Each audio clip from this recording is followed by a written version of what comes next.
Hello everyone, the political master में आप सभी का स्वागत है। दोस्तों, आज के इस वीडियो में हम क्लास 10th के हिस्ट्री का चैप्टर नंबर 1 यूरोप में राष्ट्रवाद के उदय करने वाले हैं और इस चैप्टर का दोस्तों पार्ट 1 है। वीडियो को एंड तक देखें, इसे स्किप ना करें। वीडियो अच्छे लगे तो इसे लाइक कर दें। यदि आप हमारे चैनल पर नए हैं तो चैनल को जरूर सब्सक्राइब कर दें, बेल आइकन को दबाना ना भूलें। तो चलिए दोस्तों, आज की इस वीडियो को शुरू करते हैं। तो चलिए जान लेते हैं सबसे पहले दोस्तों कि राष्ट्रवाद क्या है।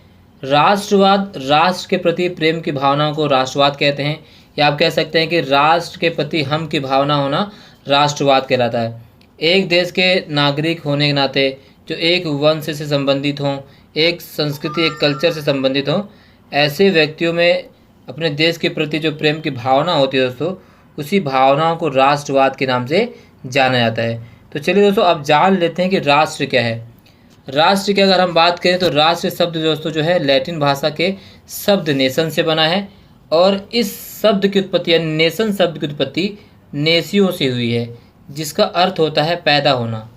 इस अर्थ में राष्ट्र का मतलब स्वयं शासन करने वाली जाति से है जिनकी पैदाइश एक ही नस्ल से हुई है। तो राष्ट्र क्या है दोस्तों?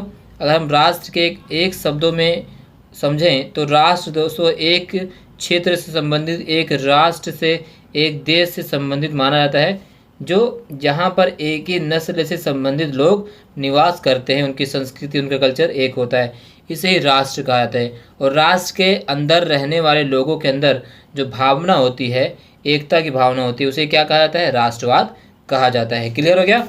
चलिए अब बात करते हैं दोस्तों अपने सेकेंड पॉइंट की। दोस्तों 18वीं सदी में कई देश जैसे जर्मनी, इटली, फ्रांस तथा स्विट्जरलैंड आदि उस रूप में नहीं थे जैसा कि आज हम इन्हें देखते हैं। यानी ये वो राष्ट्र, ये जिनकी हम बात करें, जिन्हें आज हम राष्ट्र के रूप में देखते हैं, पहले ये एक राष्ट्र नहीं थे। ये छोटे छोटे राज्यों में विभाजित थे जिनका अपना एक स्वतंत्र शासक था। हमने पहले कहा कि राष्ट्र का मतलब होता है एक राष्ट्र से संबंधित होना, एक देश से संबंधित होना, एक नस्ल से संबंधित होना, जिनका जन्म एक ही स्थान पर हुआ। परंतु इससे पहले ये जिन देशों के हमने बारे में बात की अभी, रूस, जर्मनी, इटली, फ्रांस, स्विट्जरलैंड, ये सभी देश पहले राष्ट्र नहीं थे। या आप कह सकते हैं कि अलग अलग राज्यों में, अलग अलग भागों में बटे हुए थे और उन पर अलग अलग राज्यों के सेना द्वारा या शासक द्वारा शासन चलाया जाता था। क्लियर हो गया दोस्तों? चलिए दोस्तों, जैसा कि आप इस मैप में देख सकते हैं कि किस प्रकार से जो जर्मनी राष्ट्र है वो कितने भागों में विभाजित था फ्रांसीसी क्रांति से पहले। क्योंकि दोस्तों फ्रांसीसी क्रांति वो पहली क्रांति है जिसने पूरे विश्व में राष्ट्रवाद की भावनाओं को जगाया, या आप कह सकते हैं कि पूरे उसमें स्वतंत्रता, है ना, प्रभुसत्ता, समानता की बात की। इससे पहले विश्व में ऐसी किसी प्रकार की कोई क्रांति इतनी सफल नहीं हुई थी जितनी कि फ्रांसीसी क्रांति। इसलिए फ्रांसीसी क्रांति को राष्ट्रवाद की पहली स्पष्ट अभिव्यक्ति कहते हैं। और इसने क्या किया दोस्तों? इसने पूरे फ्रांस में राजतंत्र को समाप्त करके जो प्रभुसत्ता है, जो अधिकार है, वो फ्रांसीसी नागरिकों को सौंप दिया। यानी अब जो सत्ता थी, जो अधिकार थे, जो शासक थे, वो कौन हो गया दोस्तों? जनता हो गया। पहले कौन हुआ करता था राष्ट्रवाद से पहले?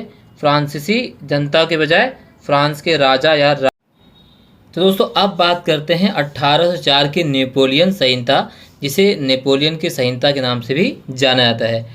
इसे दोस्तों सबसे पहले अगर हम बात करें तो इसे 1804 में लागू किया गया। इसने जन्म पर आधारित विशेष अधिकारों को समाप्त कर दिया। इसने न केवल न्याय के समक्ष समानता स्थापित की बल्कि संपत्ति के अधिकार को भी सुरक्षित किया।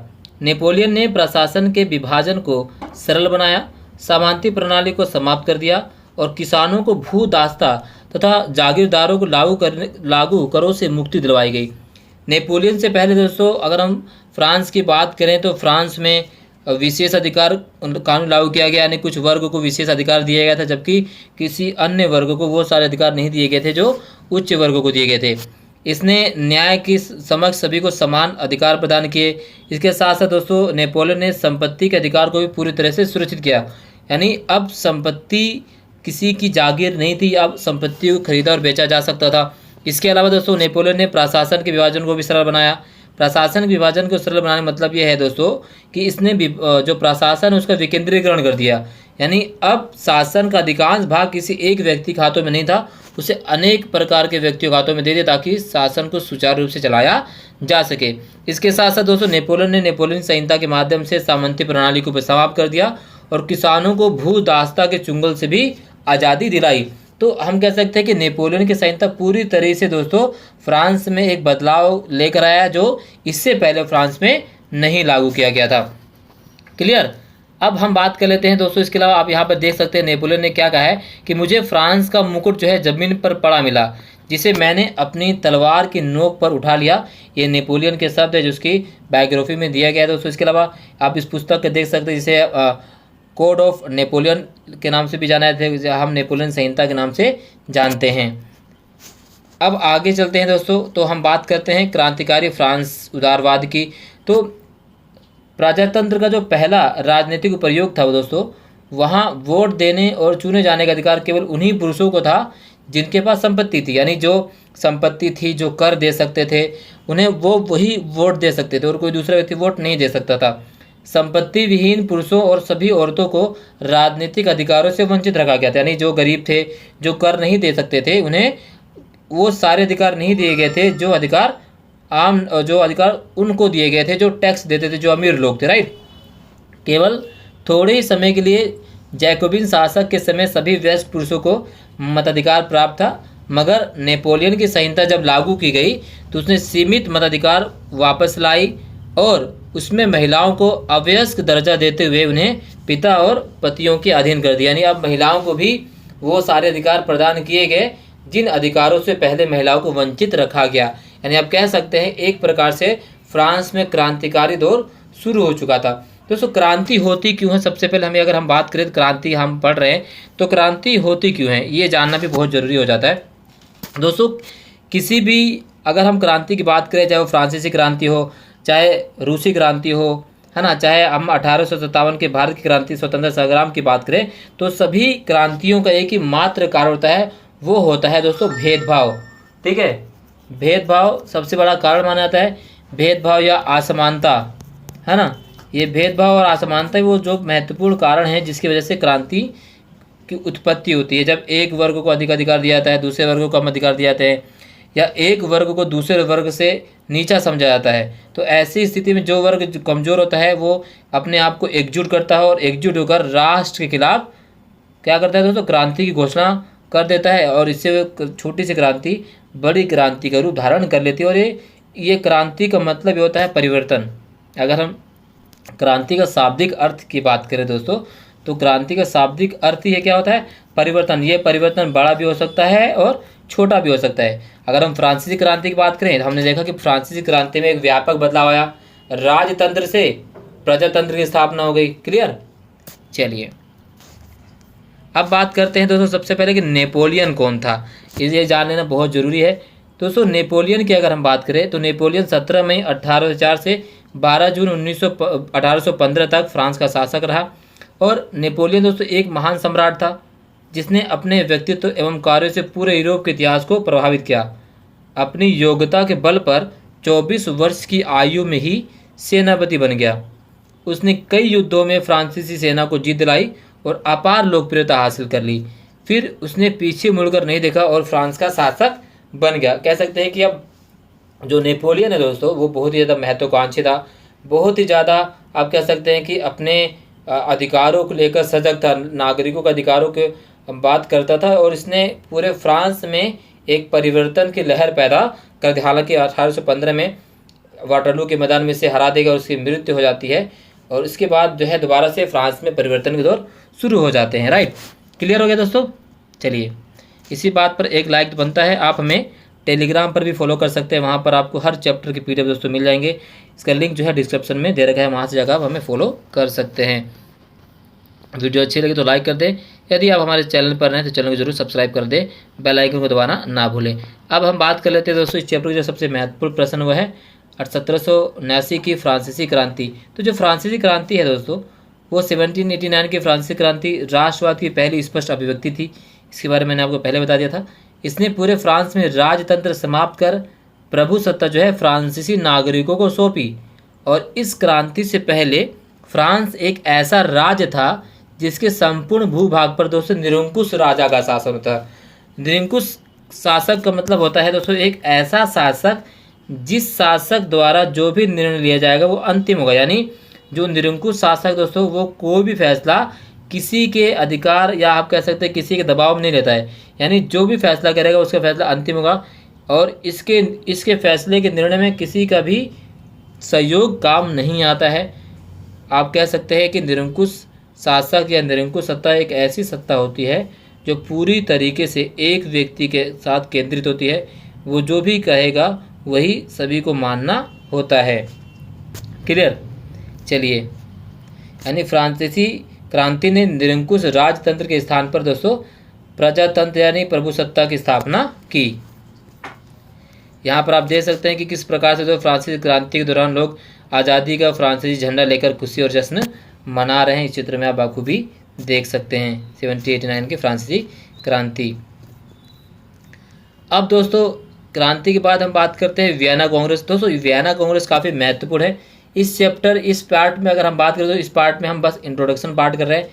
इसके अगले पार्ट में दोस्तों वियना कांग्रेस से संबंधित हम हर महत्वपूर्ण पहलू पर चर्चा करेंगे। अभी बस आपको समझ लेना है कि वियना कांग्रेस क्या है। तो दोस्तों वियना कांग्रेस अगर हम बात करें तो 1815 में बुलाई गई।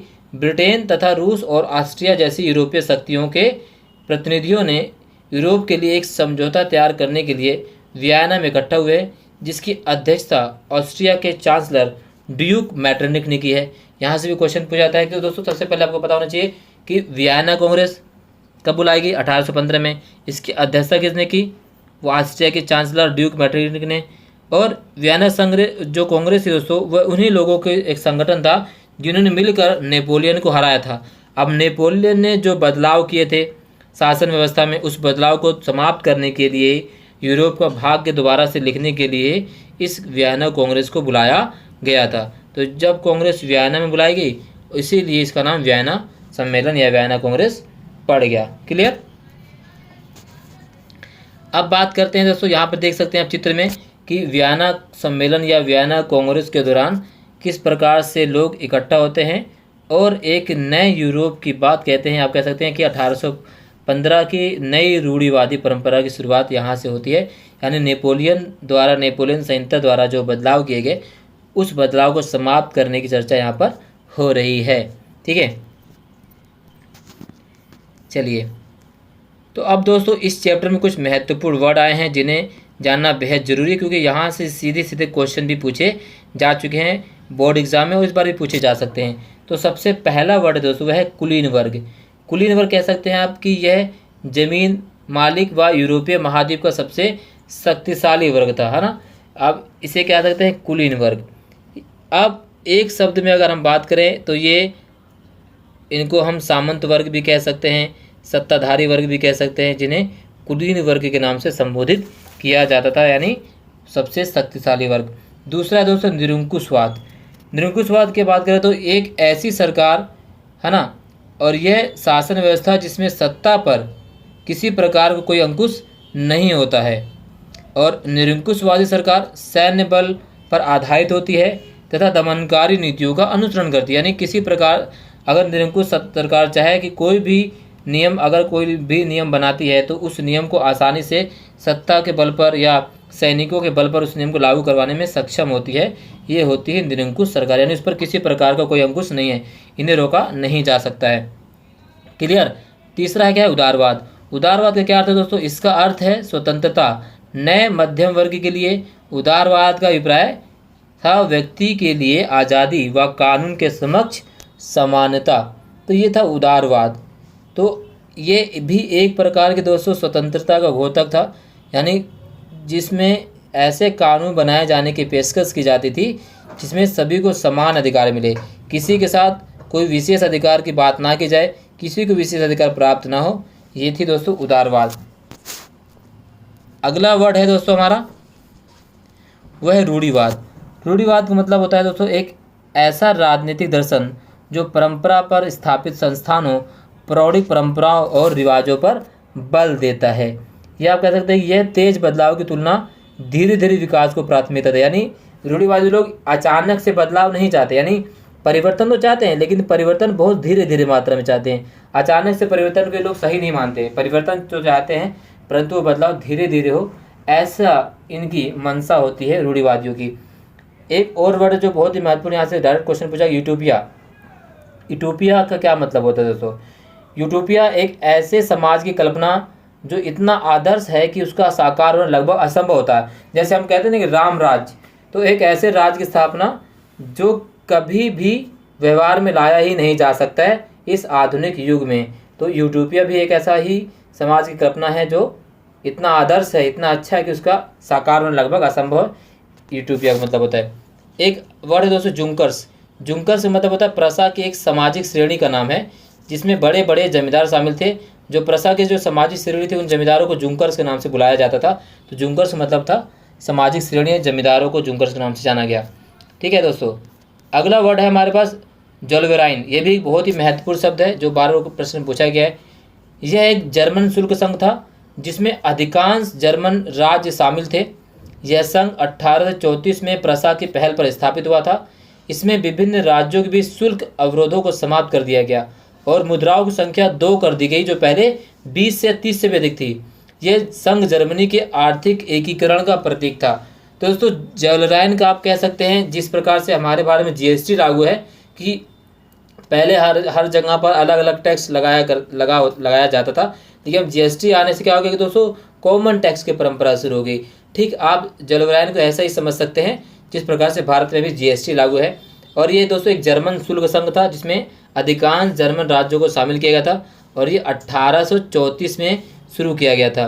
और जो पहले 20 से अधिक संख्या थी किसकी, दोस्तों मुद्राओं की, अब वो मुद्रा की संख्या दोस्तों एक या दो रह गई थी। किसके माध्यम से? इस जोलवेराइन संघ के या जोलवेराइन शुल्क के माध्यम से। क्लियर हो गया दोस्तों? अब इस चैप्टर में अगर हम देखें दोस्तों तो हम मैटरनिक के बारे में पढ़ेंगे, ठीक है, काबूर के बारे में पढ़ेंगे, मैसनी के बारे में पढ़ेंगे, गैरिबाल्डी के बारे में पढ़ेंगे, बिस्मार्क के बारे में पढ़ेंगे। तो नेक्स्ट वीडियो में दोस्तों हम इस चैप्टर को पूरी तरीके से शुरू करेंगे। दोस्तों आज के इस चैप्टर में हमने क्या किया है, इंट्रोडक्शन पार्ट किया है। तो अगर वीडियो अच्छी लगे दोस्तों तो इसे लाइक कर दें। यदि आप हमारे चैनल पर नए तो चैनल को जरूर सब्सक्राइब कर दें, बेल आइकन को दबाना ना भूलें। इसी तरह दोस्तों हमें सपोर्ट करते रहिए, आपका सपोर्ट हमें और बहुत अधिक प्रोत्साहन देता है इसी तरह की अच्छी वीडियो बनाने के लिए। तब तक के लिए धन्यवाद।